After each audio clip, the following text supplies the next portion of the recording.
Monsieur le Président. Alors, vous nous proposez d'approuver le bilan de l'Office du tourisme métropolitain.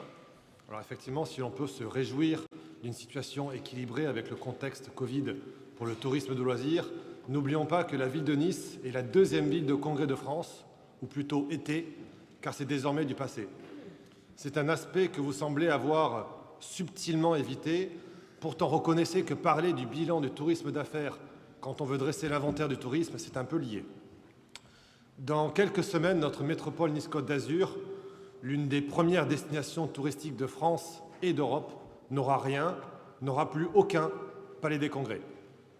Et alors que nous sommes proches de la cessation d'activité, j'ai également une pensée pour les salariés dédiés au tourisme d'affaires qui sont dans l'attente et pour beaucoup trop plongés dans l'incertitude. Alors, parade facile, le président de l'OTM se réjouit de la situation qui va pouvoir ainsi bénéficier aux hôteliers.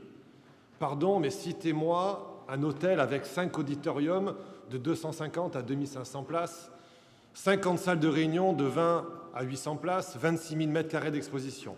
Il n'y en a aucun. C'est en réalité une vaste fumisterie, avec aucun événement programmé à partir du 1er janvier 2023 et jusqu'en 2027.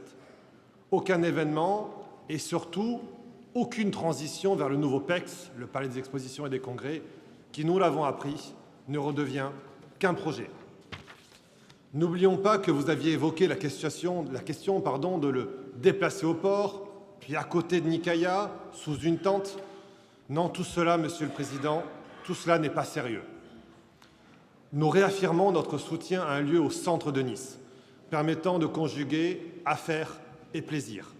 Se priver d'un tel lieu, se priver du Palais Acropolis et du Théâtre national de Nice au passage, est un non-sens à tout point de vue, mais vu que l'on parle ici des comptes, un non-sens économique.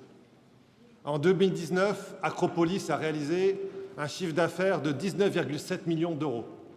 Oublions le Covid et projetons-nous, cela représente un manque à gagner jusqu'en 2027 de près de 100 millions d'euros, et uniquement en retombées directes.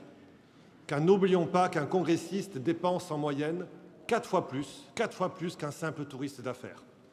Les répercussions indirectes pour notre ville vont être dramatiques. Car on l'a bien compris, le tourisme d'affaires permet d'assurer une occupation et un chiffre d'affaires en période creuse, en particulier janvier, février, mars. Sur cette période, en 2019, c'est l'équivalent de la population niçoise qui est venue pour du tourisme d'affaires sur le premier trimestre de l'année. 330 000 visiteurs qui vont manquer à nos commerces du centre-ville. 330 000 visiteurs qui vont manquer à nos restaurateurs, à nos hôteliers et plus globalement à tous ceux qui gravitent autour du tourisme et du tourisme d'affaires en particulier. Alors non, vous ne pouvez pas dresser un bilan positif de l'Office du tourisme métropolitain et creuser la tombe du tourisme d'affaires pendant les 5 prochaines années. C'est un acte irresponsable de votre part qui sera payé par les Niçois que nous ne pouvons pas cautionner. Nous vous l'avons déjà demandé, il n'est pas trop tard, vous pouvez encore revenir dessus.